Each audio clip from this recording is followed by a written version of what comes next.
என்ற கொள்கைக்காக போராடி வருகிற நாம் தமிழர் கட்சியினுடைய தலைமை ஒருங்கிணைப்பாளர் நம்முடைய பெருமதிப்பிற்குரிய சீமான் அவர்கள் இப்பொழுது உரையாற்ற வருகிறார்கள். அவரை உரையாற்றுமாறு அன்போடு வேண்டுகிறேன்.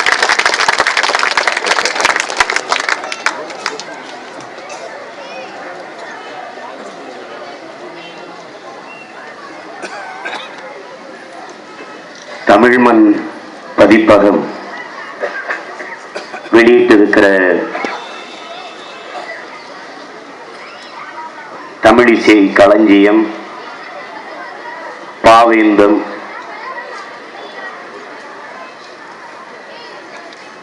இந்த விழாவிற்கு தலைமையேற்றிருக்கிற தமிழ் தேசிய தந்தை, உலக தமிழ் பேரினத்தின் ஒப்பற்ற பெருந்தலைவர், எங்களின் போற்றுதற்கும் வணக்கத்திற்கும் உரிய ஐயா பல நெடுமாறன் அவர்களே,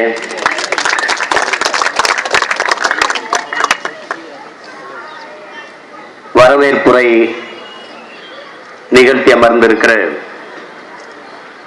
பெருமதிப்பிற்குரிய எங்கள் ஐயா முனைவர் மு இளமுருகனார் அவர்களே, இந்த நிகழ்வை நெறியாள்கை செய்து கொண்டிருக்கிற பெருமதிப்பிற்குரிய எங்கள் ஐயா முனைவர் கு திருமாறன் அவர்களே,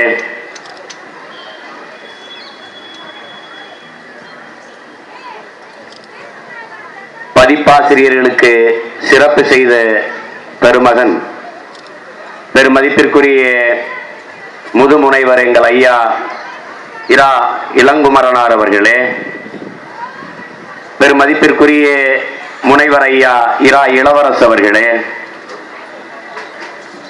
பெரும் மதிப்பிற்குரிய முனைவர் ஐயா பி தமிழழகன் அவர்களே, பெருமதிப்பிற்குரிய அம்மா முனைவரி அங்கையர்கண்ணி அவர்களே, ஆய்வுரை வழங்கி சென்றிருக்கிற பெருமதிப்பிற்குரிய ஐயா முனைவர் பொற்கோ அவர்களே, பெருமதிப்பிற்குரிய ஐயா முனைவர் வி அரசு அவர்களே, பெரும் மதிப்பிற்குரிய எங்கள் ஐயா முனைவர் ராமர் இளங்கோ அவர்களே, தமிழ் தேசிய பொதுவுடைமை கட்சியின் தலைவர் மதிப்பிற்குரிய எங்கள் ஐயா பே மணியரசன் அவர்களே, போற்றுதற்கும் வணக்கத்திற்கும் உரிய புலவர் செந்தலை ஐயா நா கௌதமன் அவர்களே, என் அன்பிற்குரிய அண்ணன் தூரிகை போராளி ஓவிய கனல் வீர சந்தானம் அவர்களே, என் அன்பு இளவல் இயக்குனர் கௌதமன் அவர்களே, இறுதியாக நன்றி உரை நிகழ்த்த இருக்கிற மதிப்பிற்குரிய ஐயா மதிவாணன் அவர்களே, மேடையிலே வீற்றிருக்கிற பெரும் மதிப்புமிக்க பெருமக்களே, என் முன்னே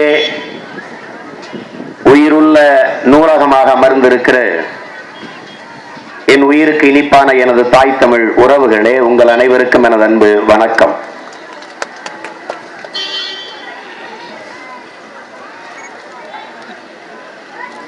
இந்த அரிய படைப்புகளை நமக்கு தொகுத்து வழங்கி இருக்கிற பெருமகன் பெருமதிப்பிற்குரிய நமது ஐயா இளவழகனார் அவர்கள் தந்தை பெரியார், பேரறிஞர் அண்ணா, தனித்தமிழ் இயக்கத்தினுடைய தந்தை மறைமலை அடிகளார், புரட்சி பாவலர் பாவேந்தன், பாரதிதாசனார், பாவலர் ஏறு ஐயா பெருஞ்சித்தினார் போன்றவர்களுடைய கொள்கைகளை ஏற்று அதை செயல்படுத்துவதற்கு இன்று வரை போராடி கொண்டிருக்கிற பெருமகன், தமிழீழ விடுதலைக்காகவும் தாய் தமிழ்நாட்டில் தமிழ் தேசிய மக்களின் உரிமைக்காகவும் அயராது தளர்வின்றி சோர்வின்றி போராடி கொண்டிருக்கிற நமது மதிப்புமிக்க பெருந்தலைவர் ஐயா நெடுமாறன் அவர்களோடு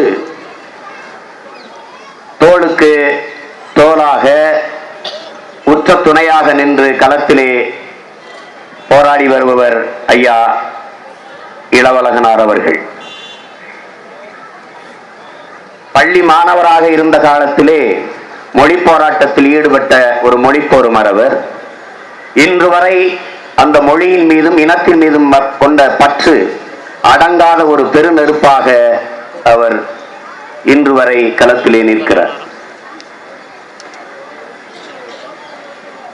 அவர் நமது ஐயா அவர்கள் முள்ளிவாய்க்கால் முற்றம் திறந்த போது அங்கே பேசிய பெருமக்கள் எல்லோரையும் 2 நிமிடத்திற்கு மேலே பேசக்கூடாது என்று உத்தரவு பிறப்பித்திருந்தார்.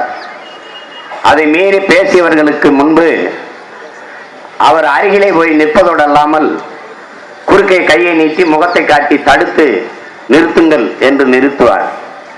தூரத்திலிருந்து பார்ப்பவர்களுக்கு இவ்வளவு இடையூறு செய்கிறாரே, இவனுக்கு இவ்வளவு பெரிய தகுதி எப்படி வந்தது, இந்த உரிமை எப்படி வந்தது, யார் கொடுத்தது என்று நினைப்பார்கள். நானும் அப்படி நினைத்தேன். இந்த ஐயா செய்திருக்கிற இந்த செயற்கரிய செயல்களை பார்க்கிற போது அந்த தகுதி நமது ஐயா இளவழகனாருக்கு மட்டும்தான் இருக்கிறது என்பது தெளிவாகிறது. இந்த புத்தகங்களை தொகுத்து வெளியிடுகிறேன், நீங்கள் வர வேண்டும் என்று சொன்னபோது அந்த புத்தகங்களை நானே வந்து பெற்றுக்கொள்கிறேன் ஐயா என்று சொன்னேன். இல்லை இல்லை, நான் தான் வந்து தருவேன் என்று என் வீட்டிற்கு வந்து எனக்கு கொடுத்ததோடு அதை தொகுப்பதற்கு எவ்வளவு காலமானது, என்னென்ன நூல்களை எல்லாம் நான் தொகுத்து வழங்கி இருக்கிறேன், கொண்டு வந்திருக்கிறேன் இந்த தமிழ் மண் பதிப்பகத்தின் மூலமாக. நீங்கள் இதையெல்லாம் படிப்பதற்கு நீண்ட நாட்களாகும், அதனால் நானே சில குறிப்புகளை உங்களுக்கு கொடுத்திருக்கிறேன், அதை படித்துவிட்டு வாருங்கள் என்று என்னிடத்திலே சொன்னார்கள். அப்போது புரட்சி பாவலர் பாவேந்தர் பாரதிதாசன் அவர்களுடைய இந்த பாவேந்தம் நூலை தொகுப்பதற்கு மட்டும் அவருக்கு 6 ஆண்டுகள் ஆனது என்று சொன்னார். நான் வியந்து போனேன். இப்படிப்பட்ட செயலை செய்வதற்கு இன்று நமது இனத்தில் ஒருவர் கூட இல்லை, அதான் உண்மை. இந்த செயல் இதை பார்க்கிற போது எனக்கு எப்படி பட்டது என்றால், பெருந்தலைவர் காமராஜர் அவர்கள் பிள்ளைகளை எல்லாம் படிக்க வைக்க வேண்டும் என்று முடிவெடுத்து விட்டார்கள். ஆனால் பள்ளிக்கூடம் திறந்தாகிவிட்டது, யாரும் படிக்க வரல. காரணம், புத்தகங்கள் வாங்குவதற்கு பணம் இல்லை, சீருடை அணிவதற்கு, புதிய ஆடைகள் அணிந்து கொள்வதற்கு வசதி இல்லை. பள்ளிக்கூடத்திற்கு சென்றால் உணவு இல்லை. படிக்க வராமல் பிள்ளைகள் ஆடு மாடு மேய்த்துக் கொண்டிருக்கிறார்கள். ஏன் ஆடு மாடு மேய்த்துக் கொண்டிருக்கிறீர்கள் என்றால், பள்ளிக்கூடத்துக்கு போனா ஒருவேளை சோறு கூட கிடைக்காதுங்கய்யா, ஆடு மாடு மேய்ச்சாத்தாயா ஒரு வேளையாவது நிம்மதியா சாப்பிட முடியும், அதனாலதான் நாங்க ஆடு மாடு மேய்க்க போறோம். ஒருவேளை சோறாவது பள்ளிக்கூடத்துல போறேன், அதை சாப்பிட்டுட்டாவது வந்து படிங்கய்யா என்று சோறு போட்டு படிக்க வச்ச அந்த பெருந்தலைவர் தான் எனக்கு எங்கள் ஐயா இளவழகனார் செய்திருக்கின்ற செயலை பார்க்கிற போது நினைவுக்கு வந்தது. பாவேந்தரை பற்றி, பாவேந்தரின் பாடல்களின் தொகுப்பு, முழுமையான தொகுப்பு என்று எத்தனையோ நூல்கள் வந்திருக்கிறது. ஆனால் இவ்வளவு முழுமையான தொகுப்பு இதுவரை வந்ததில்லை. ஏன்னா 25 தொகுப்புகளாக இது வந்திருக்கிறது. அவர் எழுதிய எல்லா பாடல்களும் இதில் இருக்கிறது.